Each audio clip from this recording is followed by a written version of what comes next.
Mukunda jewellery first ever factory outlet jubilee hills branch త్వరలో ప్రారంభం. నమస్కారం, సుమన్ టీవీకి స్వాగతం. 2026 గత సంవత్సరంతో పోల్చుకుంటే కొత్త సంవత్సరం ఇంకా బాగుండాలని ప్రతి ఒక్కరి కోరిక ఉంటుంది. ఈ నవగ్రహాల సంచారం ఈ 2026లో ఎలా ఉంటుంది, ద్వాదశ రాశుల వారికి ఆ నవగ్రహాలు ఎటువంటి ఫలితాలను అందిస్తుంది, ఈ విషయాలన్నీ కూడా తెలియజేసేందుకు మనతో పాటు ఉన్నారు ప్రముఖ జ్యోతిష శాస్త్ర నిపుణులు కృష్ణ సుధీర్ గారు. మనతో పాటు ఉన్నారు. గురువు గారిని అడిగి ఈ 2026 ద్వాదశ రాశుల వారికి ఎలా ఉండబోతుందో తెలుసుకుందాం. గురుగారు నమస్కారం. నమస్కారం అండి. గురుగారు, ద్వాదశ రాశుల గురించి తెలుసుకునే ముందు ఈ 2026 నవగ్రహాల సంచారం ఏ రకంగా ఉంది, ఎలాంటి ఫలితాలను ఇస్తుంది, 2025తో పోల్చుకుంటే 26 ఇంకా బెటర్గా ఉండబోతుందా? ముందుగా మీకు వీక్షకులందరికీ కూడా నూతన సంవత్సర శుభాకాంక్షలు. ధన్యవాదాలు. ఎందుకంటే అందరం కూడా కొత్త సంవత్సరం బాగుండాలని కోరుకోవటం సహజం. అదేవిధంగా మనకు ఉగాది నుంచి మన తెలుగు సంవత్సర పాలన, దాని తర్వాత రాజు ఎవరు, మంత్రి ఎవరు, నవగ్రహ రాజ్యంలో ఎవరి ఫలితాలు ఎలా ఉంటాయి. కానీ ఇప్పుడు ప్రపంచవ్యాప్తంగా ఒకే రకమైనటువంటి క్యాలెండర్ నడుస్తుంది. అంటే 10 రాడు మాట 10 ధరజల్లు. 10 మంది ఏ మార్గంలో నడిస్తే ఆ దారి రాజబాట అవుతుంది. దాని ప్రకారం ఏంటంటే 2026 సంవత్సరం 2025 సంవత్సరంతో పోలిస్తే 2026 సంవత్సరం కొన్ని కొత్త మార్పులకు నాంది అవుతుంది.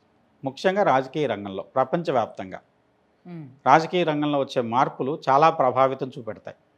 ముందుగా వచ్చేసేసి అసలు ఏ గ్రహాలు ఎక్కడెక్కడ ఉన్నాయి, ఎందుకు రాజకీయ రంగంలో మార్పులు వస్తాయి. ప్రపంచవ్యాప్తంగా ముందుగా ఆర్థికపరమైన సమస్యలు, ఆర్థిక మాంద్యం కానివ్వండి, ఆర్థికపరమైన అసమానతలు కానివ్వండి, ఆర్థికపరమైనటువంటి అల్లకల్లోలాలు కానివ్వండి, ప్రపంచవ్యాప్తంగా ఎదుర్కొనేటువంటి అవకాశం గురుడు కలిగిస్తున్నాడని చెప్పచ్చు.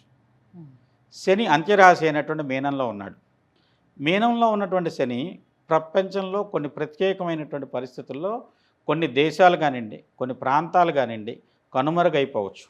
అంటే సముద్రాల వల్ల కొన్ని ప్రాంతాలు మునిగిపోవచ్చు, లేదంటే వచ్చేసి కొన్ని ప్రాంతాల మీద వచ్చేసేసి యుద్ధాల వల్ల ఆ ప్రాంతంలో విపరీతమైన జననష్టం జరిగిపోయి ఆ దేశం వేరే దేశంలో కలిసిపోవటము, లేదంటే వచ్చి ఆ దేశంలో జనాభా లేని పరిస్థితుల్లో దేశాన్ని మొత్తాన్ని తుడిచిపెట్టేసే విధమైనటువంటి పరిస్థితుల వల్ల దేశం పూర్తిగా ప్రపంచ పటంలో కనుమరుగయ్యేటువంటి పరిస్థితులు కూడా 2026 సంవత్సరం ఇచ్చేటువంటి ఫలితం కింద చెప్పచ్చు. రాహు కుంభరాశిలో డిసెంబర్ 5 వరకు, కేతు అలానే వచ్చేసేసి మీకు సింహరాశిలో సంచారం చేస్తున్నాడు. ఇది జరుగుతున్నది. అలానే 2026 సంవత్సరం అర్ధరాత్రి జనవరి 1వ తేదీ 12 గంటల 1 నిమిషాన్ని ప్రామాణిక లగ్నం కింద తీసుకొని దాని ప్రకారం ఉన్న గ్రహస్థితిని మనం కనుక చూసుకుంటే 4 గ్రహాలు ఒక చోట కలిసి ఉన్నాయి. చాతుర్గ్రహ కూటమి, అది మంచి యోగం. ఎందుకంటే కుజుడు, రవి, శుక్రుడు, బుధుడు. అలాగనే వచ్చే సప్తమంలో శని, పంచమంలో షష్టమంలో రాహు ఉన్నాడు.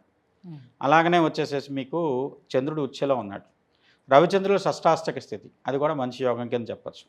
అంటే కొన్ని ప్రమాదాలు, నష్టాలు ఉన్నప్పటికీ కూడా ఇక కొత్తదైనటువంటి మార్గం వైపు పయనించడానికి పరిపాలనా వ్యవస్థ, కొత్తదైనటువంటి పరిపాలనా వ్యవస్థ కానివ్వండి, లేకుంటే పరిపాలనా సంబంధమైనటువంటి సమూలమైన మార్పులకు దోహదకారమైనటువంటి చర్యలు చేకూడబడతాయి ప్రపంచవ్యాప్తంగా ఈ సంవత్సరం అని చెప్పచ్చు. గురుగారు, 2026 వృశ్చిక రాశి వారికి ఎలా ఉండబోతుంది? గత కొన్ని సంవత్సరాల నుంచి వృశ్చిక రాశి వారు చాలా ఇబ్బంది పడుతూ వస్తున్నారు. ఈ సంవత్సరమైనా వాళ్ళకి ఉపశమనం లభిస్తుందా? అలా ఏం కాదండి. వీళ్ళది స్వభావం ఎలాంటిదంటే వృశ్చిక రాశి వాళ్ళది బాగున్నా బాగలేదని చెప్తారు. అలానే వచ్చేసి వీళ్ళు లోపల కూడా పెట్టుకొని బయట మాట్లాడు. వీళ్ళకి ఎంత బాగున్నా వాళ్ళకంటే బాగున్న వాళ్ళ మీదే దృష్టి ఉంటుంది తప్పితే కిందకు వైపు చూడరు. అంత పైకి అంత ఆల్మోస్ట్. ఎందుకంటే ఎవరితోనే స్పర్ధ పెట్టుకుంటారు. అందులో ఏంటంటే అందరూ వచ్చి వాళ్ళకి వశం అవ్వాలనుకుంటారు. ఇక్కడ మేషరాశి, వృశ్చిక రాశి 2 కుజుడివే. మేషరాశిలో ఏంటంటే వాళ్ళ బాధ్యత తీసుకునే స్వభావం. వీళ్ళకేంటి మంచి జరిగితే నా మూలకంగా జరిగింది, చెడు జరిగితే వేరే వాళ్ళ కారణం అన్నట్లు ఆ చెడుని వేరే వాళ్ళ మీద దోసేస్తారు. పని అయింది అనుకోండి, నిన్నే చేశాను, నా వల్ల పని అయింది అంటారు. పని కాలేదు, అవతల వాళ్ళకి దోస్తారు. ఇంకోటి ఏంటంటే ఈ సంవత్సరం వీళ్ళకు ఉండే ఫలితం ఆకస్మిక ధన ప్రాప్తి. సడన్గా వీళ్ళు ఒక్కసారిగా లైమ్ లైట్లోకి వస్తారు. అప్పటి వరకు ఏమీ వీళ్ళ గురించి ఎవరికి తెలియదు. ఒక్కసారిగా వీళ్ళ గురించి అందరూ వీళ్ళ గురించే మాట్లాడుకునేంత గొప్ప యోగం గురుడు ఇస్తాడు. ఇక్కడ ద్వితీయాధిపతి అష్టమంలో ఉన్నాడు. వెస్ట్రన్ ఆస్ట్రాలజీ ప్రకారం అష్టమంలో గురుడు ఆకస్మిక ధన ప్రాప్తి. కొన్ని మనం చెప్పకూడదు కానివ్వండి, లాటరీలు, రేసులు, లేకుంటే వచ్చేసి ఇలాంటి వాటి వల్ల కూడా వీళ్ళకి లాభం చెప్పచ్చు. ఇంకోటి వీళ్ళకి గురుడు అష్టమంలో ఉన్నాడు, కానీ ఇక్కడ భాగ్యం నుంచి వక్రించి అష్టమంలోకి వచ్చిన గురుడు. సో భాగ్యస్థానం సంబంధించిన కొన్ని ఫలితాలు ఇస్తూ ఉంటాడు. అక్కడ పూర్తిగా అష్టమ స్థానంలో ఉన్నాడని భావించద్దు. భాగ్యంలో ఉన్నట్టుగా భావిస్తూ అష్టమస్థం అంటే కష్టపెట్టి యోగం చేస్తాడని కొంచెం ప్రయత్నం ఎక్కువ చేయాల్సి వస్తుంది. అందులో ఇక్కడ గురుడు అష్టమ స్థానంలో ఉన్నందువల్ల కలిగే ఫలితాల్లో కొంత చోరభయం ఉంటుంది, అగ్నిభయం ఉంటుంది. తర్వాత వచ్చి కొంచెం ఆరోగ్యరీత్యా కొంచెం గొంతు సంబంధించిన సమస్యలు కానీ కొంతమందికి సర్జరీస్ కూడా అవుతాయి ఈ సంవత్సరం. వృశ్చిక రాశి వాళ్ళకి సంబంధించిన వాళ్ళకి గురుడు అష్టమంలో ఉన్న కారణం జూన్ వరకు. జూన్ తర్వాత అంతా బాగుంది, అది గొడవలేదు. కానీ జూన్ వరకు ఉండేటువంటి కొన్ని పరిస్థితుల్లో వీళ్ళకి కొన్ని ప్రత్యేకమైన గుర్తింపులు ఆకస్మికంగా వస్తాయి. మొదటి 2-3 నెలల్లోనే తెలిసిపోవచ్చు కూడా.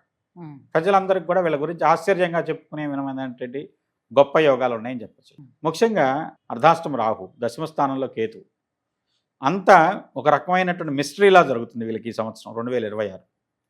ఎందుకు అంటే గురుడు ద్వితీయాధిపతి, పంచమాధిపతి ఈ సంవత్సరం ప్రారంభానికి గురువారం.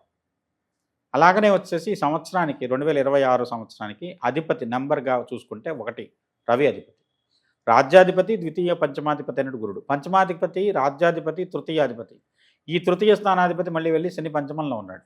ఇదేంటంటే మీడియాకు వీళ్ళు తప్పితే ఎవరో కనపడరు. అన్ని రకాలుగా అంటే 10 మందిలోనూ వీళ్ళకంటూ ఒక ప్రత్యేకమైన గుర్తింపు, నలుగురిలోనూ ఒక రకమైన క్రేజీ పొజిషన్ వీళ్ళది ఈ సంవత్సరం. ముఖ్యంగా అనురాధ నక్షత్రాన్ని, జ్యేష్ఠ నక్షత్రాన్ని. జ్యేష్ఠ నక్షత్రం వచ్చేసి బుధుడిదండి. బుధుడు ఏంటంటే 1-1-2026 5 వస్తుంది, 3-5-1 ఈ సంవత్సరం బాగా రైజ్ ఉండేటువంటి సంఖ్యల కింద చెప్పచ్చు. ఎందుకు అంటే ఈ సంవత్సరానికి మొత్తానికి అధిపతి అయినటువంటి రవి కానివ్వండి, ఎప్పుడు రవితో కలిసే బుధుడు ఉంటాడు. మొత్తం 365 రోజుల్లో 300 రోజులు రవి బుధులు కలిసే ఉంటారు. రవికి ఏది వస్తే బుధుడికి అది రావాల్సిందే. ఇప్పుడు ఒక పెద్ద మినిస్టర్, ముఖ్యమంత్రి వచ్చాడండి, ఆయనతో పాటు ఆయన కుటుంబ సభ్యులు, లేకపోతే ఆయనతో పాటు ఎవరో ఒక పొలిటీషియన్ అనుచరుడు లాంటి ఆయన వచ్చాడు, ఆయనతో పాటు ఆయనకే గౌరవం ఇస్తాం కదా, ఆయనతో పాటు ఆయన కూడా ఎంట్రీలో వెళ్ళిపోతాడు కదా.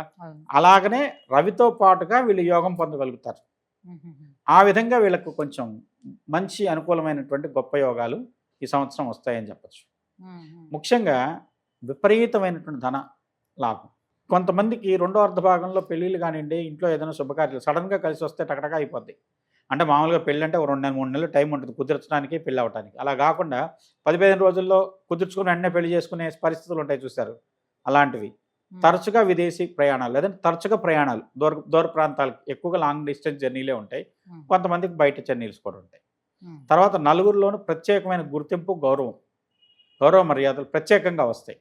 అంటే ఇప్పుడు మ్యాండేటరీ అంటారు, ప్రోటోకాల్ అంటారు కదా, అలాంటి యోగం వీళ్ళకి చెప్పచ్చు ఈ సంవత్సరం. ఒక ఇన్కమ్ కాకుండా 4-5 చోట్ల నుంచి ఇన్కమ్, రహస్యమైన ఇన్కమ్. చెప్పాక ఇందాక మీకు లాటరీస్ ఇవన్నీ సహజంగా ఏంటంటే మనం చెప్తే ఎంకరేజ్ చేసినట్టు ఉంటుంది. ఒక రకంగా వాళ్ళని అందరికీ ఇప్పుడు ఒక రాశి ఫలితాలు మనం మాట్లాడుతున్నప్పుడు సామూహికంగా మాట్లాడతాం. ఇప్పుడు ఎలా ఉంటుందంటే కొంతమందికి లాటరీ వస్తుంది, అందరూ లాటరీ ఇక్కడ వృశ్చిక రాశిలో అందరికీ లాటరీ తగ్గుతుందా? తగలదు కదా. దాంట్లో మిగతా యోగాలు కూడా ఎవరి దాంట్లో బలంగా ఉన్నాయో వాళ్ళకు వస్తుంది. కానీ అంటే అదృష్టం ఉంది అని చెప్పడానికి దాన్ని ఒక ఉదాహరణగా చెప్తున్నాం. అందరూ లాటరీలు కొనండి, లేదంటే రేసులు ఆడండి, లేదంటే ఇంకేదన్నా గ్యాంబ్లింగ్ చేయండి, ఇది చెప్పకూడదు. మామూలుగా జన్మజాతక రీత్యా యోగాలు చాలా ముఖ్యం. గోచారం అనేది 20-25% మాత్రమే దీని యొక్క ప్రభావం ఉంటుంది. మిగతా 75% జన్మజాతకంలో ఉన్న యోగాలే ఎక్కువ ప్రభావం చూపెడతాయి. అది ఈ కాలంలో ఎంతవరకు ఫలిస్తాయని చెప్పడానికి గోచారం తీసుకోండి. కాకపోతే ఏంటంటే ఉన్న యోగాన్ని ఒక సబ్జెక్ట్ మాట్లాడుతున్నాం, దాంట్లో శాస్త్రం ఉన్న విషయాలు కూడా చెప్పాలి కాబట్టి చెప్తున్నాం. కాబట్టి ఇక్కడ గురుడు వీళ్ళకి చాలా గొప్ప యోగాలు ఇస్తున్నాడు అంటానికి ఉదాహరణ కింద చెప్తున్నాం. వీళ్ళకి ఎక్కడికి వెళ్ళినా ఒక రకమైన గౌరవం, ఇంట్లో కూడా సొంత భార్య బిడ్డలు కూడా ఆశ్చర్యపోయేంత గొప్ప యోగం అండి వీళ్ళకి సంవత్సరం. మరి ఏ గ్రహాలు అనుకూలించిన గ్రహాలు కూడా ఏమైనా ఉన్నాయా? గురుడు అష్టమంలో ఉన్నాడు కదా, అనుకూలించిపోయినా పర్లేదని అంటారు. గురుడు అష్టమంలో ఉన్నాడు కదా 6 నెలలు. అష్టమ గురుని శాంతి చేసుకోండి, గురుగ్రహానికి సంబంధించిన శాంతి. అర్ధాష్టమ రాహు, వీళ్ళు కనుక సుబ్రహ్మణ్య స్వామిని ఆరాధన చేస్తే అద్భుతంగా ఉంటుంది. సుబ్రహ్మణ్య స్వామిని ఆరాధన చేసి ఎర్రటి పుష్పాలతో ఆరాధన చేయండి, పుష్యరాగం ధరించండి, చాలా అద్భుతంగా ఉంటుంది. పుష్యరాగం వల్ల అసలు మీకు ఆర్థికంగా మటుకు ధన వర్షమే అని చెప్పచ్చు. మళ్ళీ అతిశయోక్తిగా చెప్పినట్టుంటుంది, కానీ వీళ్ళకి అలాంటి యోగం ఉంది కాబట్టి వీళ్ళు కొంచెం ఆశపడచ్చు. ఇప్పుడు ఒకటండి, ఫలాని గ్రహచారాన్ని సూచయంతి మనీషిన కోవక్త తారతమ్యస తమేకం వేద సంవిన. గ్రహాలన్నీ సూచన చేస్తున్నాయి, ఇవి శాసించవు. శాసిస్తే ఏంటంటే అందరి వృశ్చిక రాశి వాళ్ళందరినీ నిలబెట్టి వాళ్ళు డబ్బులు పంచాలి. సూచన అనేది ఏంటంటే వృశ్చిక రాశిలో ఉన్న వాళ్ళకు యోగం రావచ్చు. కాబట్టి అంత బలీయమైనటువంటి యోగాలు అందుకునే అవకాశం వృశ్చిక రాశి వ్యక్తులకు ఉంది. కాబట్టి దాంట్లో ఎవరైతే అన్ని యోగాలు పరిపూర్ణంగా ఉన్నాయో వాళ్ళకు వస్తాయి. అర్ధాష్టమ రాహుని చతుస్సముద్ర యోగం అని చెప్తాం మామూలుగా జాతకం చూసేటప్పుడు. గోచారంలో ఆ యోగాన్ని చెప్పకూడదు కానివ్వండి, కాకపోతే విదేశాలకు తరచుగా వెళ్ళాల్సి రావటం కానివ్వండి, విదేశీ వ్యక్తులతో తరచూ వ్యవహారం జరపటం కానీ, వర్తక వాణిజ్యాలు జరపటం కానివ్వండి, లేదా కొంతమంది ఓవర్సీస్తో చేసే బిజినెస్ వల్ల లబ్ధి పొందే అవకాశం ఉంటుంది. అలాంటి వాటిని కానివ్వండి ఇండికేట్ చేస్తున్నాడు ఈ సంవత్సరం అని చెప్తాను.